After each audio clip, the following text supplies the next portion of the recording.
Eve had never been my thing. Too much noise, too many people trying to force fun. This year, I had plans to do something quieter, simpler, a night hike through the hills outside of Ashland, Oregon. The idea came from my friend Callum, a guy I knew from a local climbing group.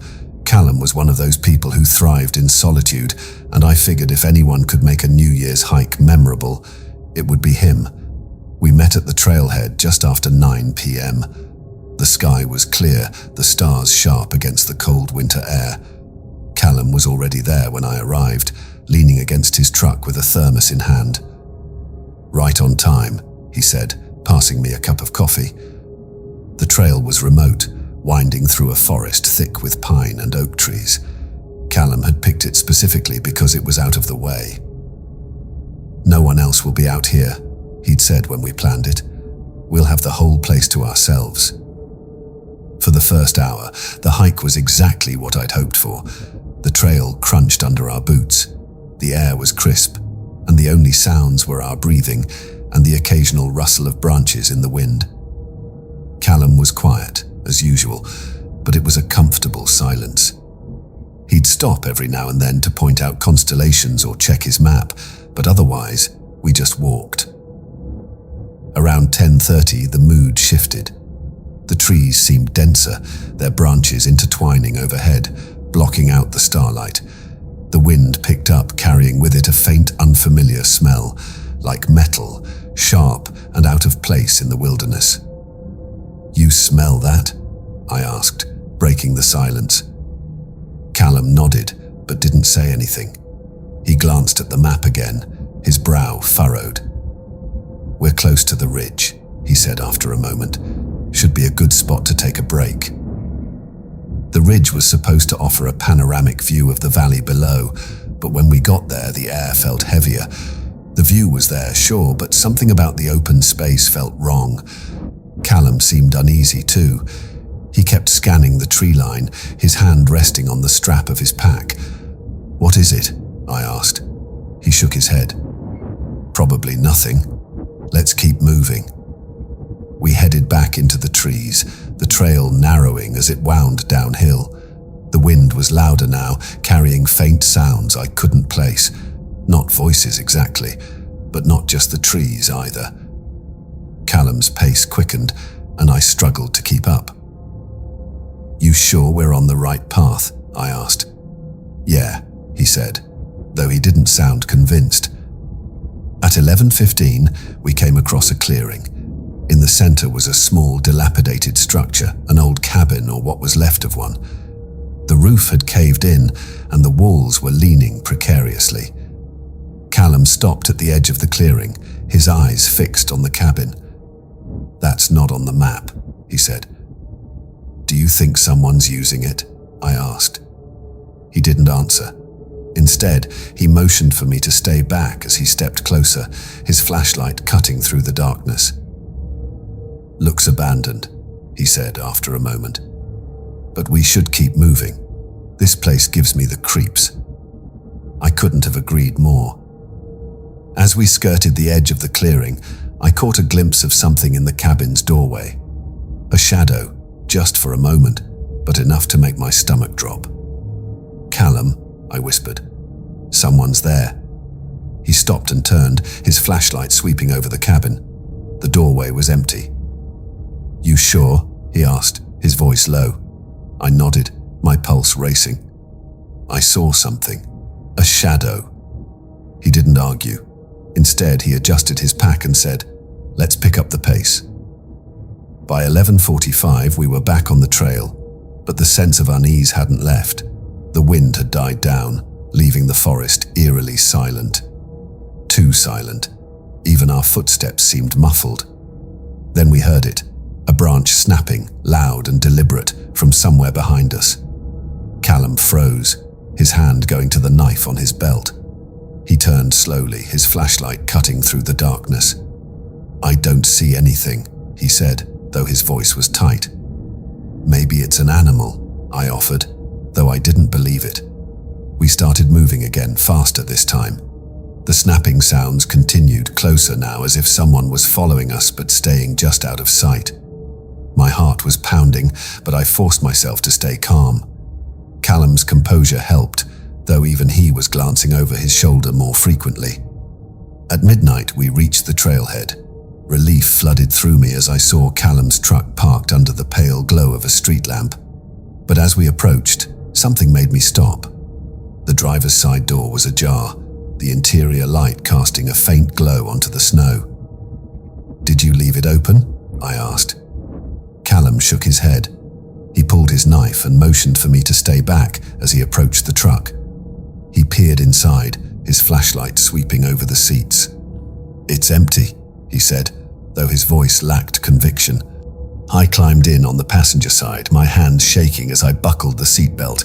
Callum started the engine, the sound breaking the oppressive silence. We pulled out onto the road, leaving the trailhead and the forest behind. We didn't talk much on the drive back. The tension in the truck was thick, neither of us willing to voice what we were both thinking. Whatever had been out there, it hadn't wanted us to stay. And as we turned onto the main road, I glanced in the side mirror. Just for a moment, I thought I saw a figure standing at the edge of the trees, watching us leave.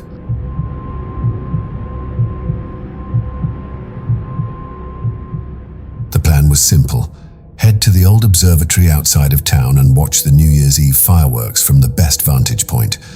The place had been abandoned for decades, but it was still the highest spot overlooking Fairhaven. My friends and I thought it would be the perfect way to avoid the crowds and celebrate in our own way. Our group was small this year, just 4 of us. There was me, Quinn, my roommate Isla, and our friends Callum and Evie.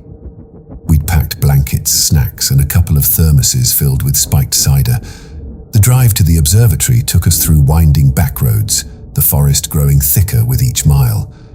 By the time we arrived, the sky was a deep navy, and the air had turned bitterly cold. The observatory loomed ahead, its silhouette stark against the horizon. The building was weathered and covered in graffiti, but it still held a certain charm. We parked near the entrance and hauled our supplies inside. The main dome was cracked, letting moonlight pour through, illuminating the dusty interior. "This is kind of creepy," Evie said, her voice echoing slightly. "It's just old," Callum replied, setting down the cooler. "And abandoned. Perfect for us." We climbed to the observation deck, a wide platform that offered an unobstructed view of the town below. The lights of Fairhaven twinkled in the distance, and we could already see flashes of fireworks from early revelers. It was peaceful, or so it seemed. Around 10:30, as we settled in, Isla wandered off. "I'm just going to explore a little," she said, shining her flashlight into the building below. "Don't fall through the floor," I joked, but her footsteps had already faded. The 3 of us stayed on the deck, laughing and chatting as the minutes ticked by. Then, around 10:45, we heard it, a loud thud from somewhere below us. Evie jumped, spilling her drink. "What was that?" she whispered. Callum and I exchanged a glance. "Probably Isla messing with us," he said, though his tone lacked confidence. "Isla?" I called out, my voice carrying through the empty halls. There was no response. "She's probably trying to scare us," Callum said. "Let's go find her." We descended the stairs cautiously, our flashlights sweeping the dark, crumbling corridors. The air inside was colder than outside, and every sound seemed amplified. We called for Isla, but the only reply was the sound of our own footsteps. Then we found her flashlight. It was lying on the floor in one of the smaller rooms, the beam pointing at a broken chair. But there was no sign of Isla. "Okay, this isn't funny anymore," Evie said, her voice trembling. "Where is she?" Callum picked up the flashlight, frowning. "She can't have gone far. Let's keep looking." As we moved deeper into the building, the sense of unease grew. The observatory's once impressive architecture now felt oppressive, the shadows stretching and shifting as if alive. Then, from somewhere ahead, we heard a faint noise. It sounded like humming. We followed the sound, our flashlights cutting through the darkness. It led us to a spiral staircase winding upward to a smaller dome. The humming grew louder as we climbed, the sound low and rhythmic, sending chills down my spine. When we reached the top, the room was empty. The dome's cracked windows let in slivers of moonlight, illuminating a pile of old, yellowed papers scattered across the floor. The humming had stopped. "What the hell is going on?" Evie whispered, clutching my arm. Before I could respond, we heard Isla's voice from below. "Guys, where are you?" We rushed back down the stairs, calling her name. She was standing in the main hall, looking disoriented but otherwise unharmed. "Where were you?" Callum demanded. I don't know," Isla said, shaking her head. "I was walking around, and then everything got blurry. I thought I heard you guys, but when I turned around, I couldn't find my way back." "You scared the hell out of us," Evie said, her voice wavering between anger and relief. We decided to stay together after that, returning to the observation deck to wait for midnight. But the mood had shifted. The excitement of earlier was replaced by a lingering tension. Even Callum, usually unflappable, kept glancing over his shoulder. When the fireworks finally began, none of us could relax enough to enjoy them. The bright explosions lit up the sky, but all I could think about was the humming, the papers in the dome, and the way Isla had looked when we found her, like she wasn't entirely sure she'd been found. We packed up shortly after midnight, leaving the observatory behind. None of us said much on the drive back, and though we've all spoken since, no one suggested going back. The observatory was supposed to give us a night to remember, and it did, just not in the way we expected.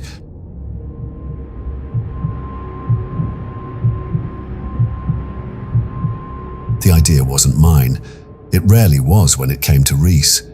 He had a way of making his plans sound irresistible, even when you knew better.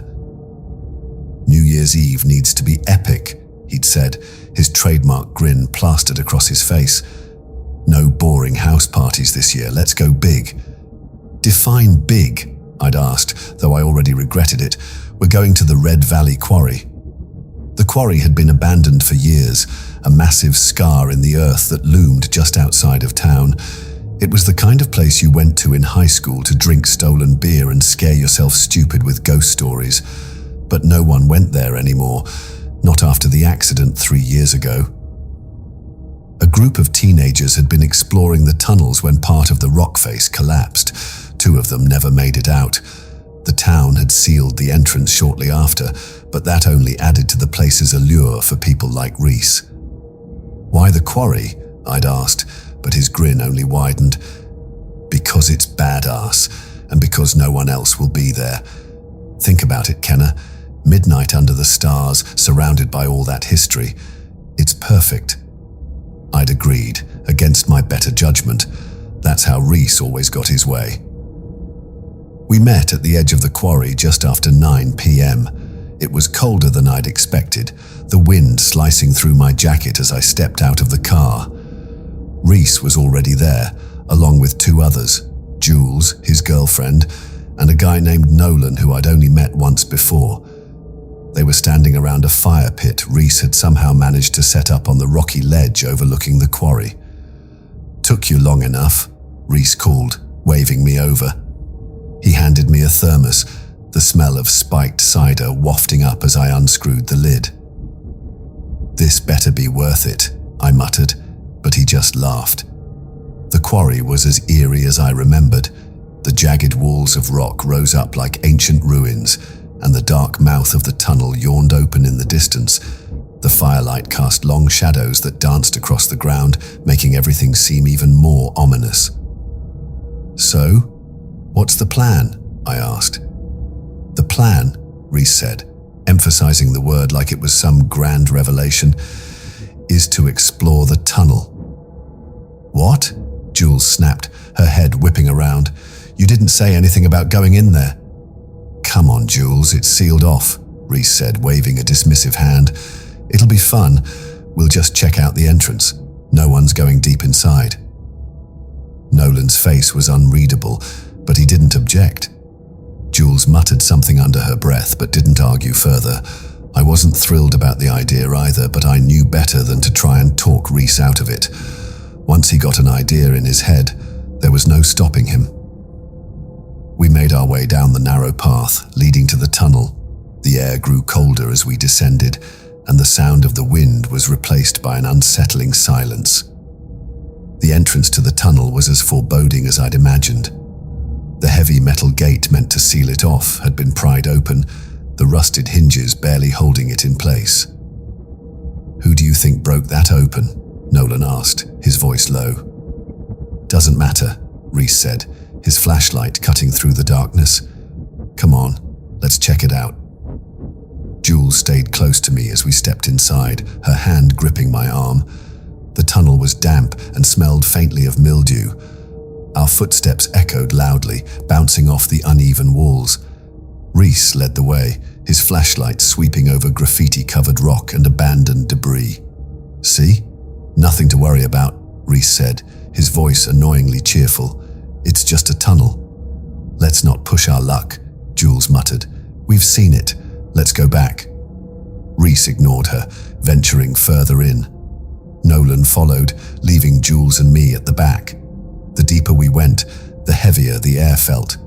The cold seeped into my bones, and every sound seemed amplified. The drip of water, the crunch of gravel underfoot, the faint rustle of something I couldn't see. "Okay, seriously, this is far enough," I said, stopping in my tracks. Reese turned, the beam of his flashlight catching my face. "Scared, Kenna?" he teased. "No," I snapped. "I just don't want to end up on the news." "Fine," he said, sighing dramatically. "We'll head back. Happy?" Relief washed over me as we turned around, but it was short-lived. As we retraced our steps, the atmosphere grew even heavier. The tunnel felt darker somehow, the air colder. Then, just as we reached the entrance, we heard it. A low, guttural sound that seemed to come from deeper within the tunnel. "What the hell was that?" Jules whispered, her grip on my arm tightening. "Probably just an animal," Reese said, though he didn't sound convinced. "Let's go," Nolan said, his voice firm. For once, Reese didn't argue. We made it back to the fire pit, but the sense of unease lingered. The low sound echoed in my mind, impossible to forget. Reese tried to lighten the mood, cracking jokes and pouring more cider, but it didn't work. Even he seemed subdued. When midnight came, we half-heartedly cheered and toasted to the new year, but all I could think about was the tunnel and the sound that had followed us out. We left shortly after, the fire dying in our wake. As we drove away, I glanced back at the quarry. In the rearview mirror, I thought I saw a figure standing at the tunnel's entrance, watching us leave.